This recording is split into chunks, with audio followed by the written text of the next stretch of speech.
Hey, Salt and Light family, welcome to the membership program. And I have a word for you from the Lord for the members, and later we will share it with the group. First of all, I want to welcome our newest members. We now have, since the last video, we started with 9 and now we have 15.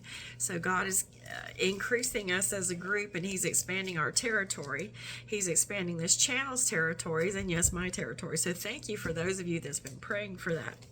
But what God does for me, He will do for you.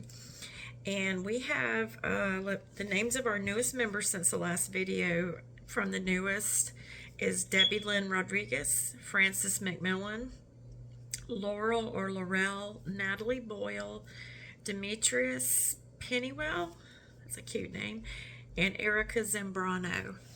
I welcome you all to the membership program, your monthly seed program.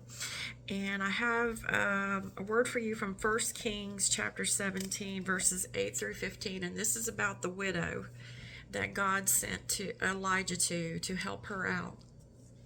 So I'm going to read from the New Living Translation, and this is 1 Kings 17, verses 8 through 24.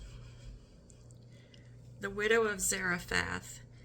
Then the Lord said to Elijah, "Go and live in the village of Zarephath, near the city of Sidon. I have instructed a widow there to feed you." The Lord has already instructed someone to feed you, to bless you. God has people on standby, set up at checkpoints to bless you. Why? Because you're a giver, you're a blesser, and you're giving out of your own need. You know, when we give out of our own need, that really gives the attention of God. You're not only giving to the channel, of course, but you're sowing into this ministry, and you're sowing into my life and the things that I've been through. And God He takes notice of that. And I am a widow, so you know, He tells us to take care of the widows and the fatherless. So He's very very pleased with you. So thank you. And those who aren't able to do it, He is still pleased with you, whatever way you give, whether it's through prayer, occasional seeds, you know, subscribing and sharing. But the Lord has people on standby to feed you and to help you, not just food, but to feed you either spiritually, to feed you when you need encouragement, or maybe to feed you if you have children and you're a single parent. I don't know on here if anybody's a single parent, but I'm seeing one or two that you've been needing some help with childcare or daycare or babysitters, and the Lord's getting ready to send someone to feed you and help you. So he went to Zarephath. As he arrived at the gates of the village, he saw a widow gathering sticks and asked her, "Would you please bring me a little water in a cup?" As she was going to get it, he called to her, "Bring me a bite of bread too." But she said, "I swear by the Lord your God that I don't have a single piece of bread in the house, and I only have a handful of flour left in a jar and a little cooking oil in the bottom of the jug. I was just gathering a few sticks to cook this last meal, and then my son and I will die." That's very destitute. She basically knows this is it. This is our last meal, and after that. But see, when you get down to your last bit, your last meal, or your last little bit of Wesson oil, or your last bit of gold medal or Pillsbury flour, the Lord always comes right when it seems it's at the last minute. And many of you feel like it's last minute and you're down to your last. And the Lord sent me as a prophet to you, but He also is going to send people to you to tell you that help is on the way. Just hold on. And so she's saying she's going to die and after they eat, but Elijah said to her, "Don't be afraid. Go ahead and do just what you've said, but make a little bread for me first." That is giving to the Lord first. That's like seeds, feeding, first fruits, tithes. Then use what's left to prepare a meal for yourself and your son. Well, she already told him she just had a tiny bit of each, enough for her and her son, and then they were going to die. They probably weren't going to be able to eat a whole lot. But Elijah had the faith to know that she was going to be blessed for taking care of the man of God. And he knew she was going to eat. So for this, 14, for this is what the Lord, the God of Israel, says: there will always be flour and olive oil left in your containers until the time when the Lord sends rain and the crops grow again. They were in a bad famine. But this widow, because she took care of the man or woman of God, her flour and her olive oil never ran dry in the midst of a famine. That's how people know you're blessed of the Lord. And it comes through your giving. It comes through, I've had prophets in my life. My spiritual parents they're both in heaven. But I also had like spiritual sisters who were prophets who taught me. And every time I sowed and I gave to them, God just would give and give back. Me and my late husband, every time she came to town, we kept her in our house because we would have meetings, and we would feed her, get her favorite things, everything she wanted, and our church kept growing, and we kept growing in our marriage. We kept growing in our house. The Lord just kept blessing us because we would bless the man or the woman of God who came through. So we should never stop blessing God's people when he sends them to us, because he has a purpose. Yes, they're going to be blessed and taken care of, but he has a purpose for you more through what your harvest is. And that seed that you sow, like you're doing now, could be the very breakthrough that you need to get you through a crisis, or to bring healing to your bodies where all of a sudden you get attacked and you're sick, and then just the healing power of God hits you because you made a cake for the prophet or the man or the woman of God or the church or wherever first, instead of eating it yourself, because you trusted the word of the Lord. And you heard God's cry to hook into this ministry on a monthly basis. And he's got something great planned for you. There will always be flour and olive oil left in your containers until the time the Lord sends the rain and the crops grow again. So basically, God's going to hold you over until your harvest starts coming in again. So she did as Elijah said, or as the Lord said. And Elijah means Jehovah is my God. I looked that up. So she did as Elijah said, and she and Elijah and her family continued to eat for many days.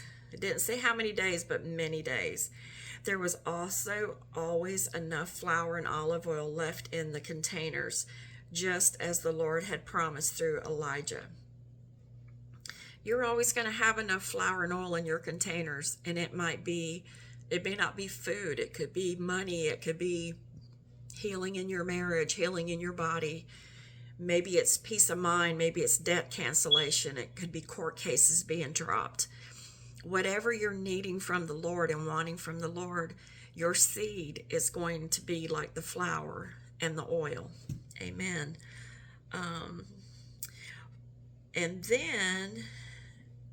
this is something else she received from sowing and giving to the man of God.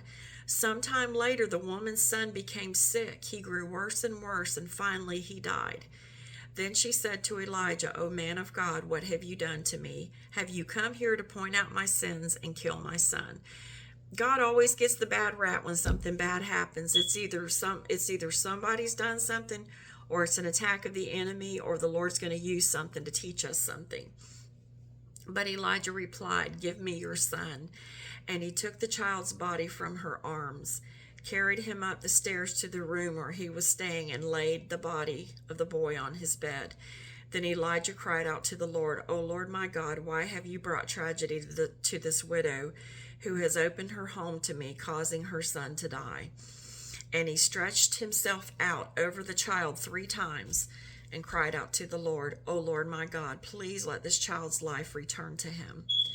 The Lord heard Elijah's prayer, and the life of the child returned and revived. Everything in your life that has died is about to be returned and revived. And it's gonna come in a process. It doesn't always come all at once, but it's the things that the Lord wants you to have for this season, and it's something he wants to do in your heart to bring alive and revived. And you're just going to continue to see it. Then Elijah brought him down from the upper room and gave him to his mother. This makes me want to cry. "Look," he said, "your son is alive." Then the woman told Elijah, "Now I know for sure that," thank you, Then the woman told Elijah, the widow, "Now I know for sure that you are a man of God and that the Lord truly speaks through you." Well, a lot of men and women of God, they get bad raps too. People think all kinds of things about them, but God will prove them out too in the word that he has given to them. So maybe he's told you to give words to people and they didn't believe you, but he's going to prove you out. He's proven me out year after year after year. And he does it through, the word he gives me, but he does it through miracles, confirmation, signs. Because Jesus said that these signs shall follow them that believe. In my name, they'll lay hands on sick. They'll cast out devils. But he also said miracles and signs would follow those who believe. So the Lord is coming to revive what's dead in your life and to touch your oil and your flour. He's already doing it, but it's like you've had a famine in your life, spiritually and naturally, financially, maritally, every other way. And the Lord sent me to tell you, like the spirit of Elijah, like we've been praying, he will send the spirit of Elijah to return the hearts of the fathers to the children and the hearts of the children to the father, so he doesn't smite the earth with a curse. God is sending the spirit of Elijah to help you too, and he's coming to help you in the areas of your life that are experiencing famine. So I thank you again, all 15 of you, for your monthly seed, but I also pray a special blessing over you, and that everything that's been sent against you is turned back to the pit of hell where it came from, in the name of Jesus. I pray peace for you, healing for you and your family. I pray that your children are blessed. I pray that your family is blessed, that your marriages are whole and restored, or God brings you the one that he has for you. And you're going to know when it happens. You're just going to know. You're going to know that only God could have done this, but you're going to see it and you're going to feel it all over your spirit. It's not just going to touch your heart. It's going to consume your spirit with so much joy and peace. So I bless you, and I will see you all in the next members only video. Okay, God bless. Bye-bye.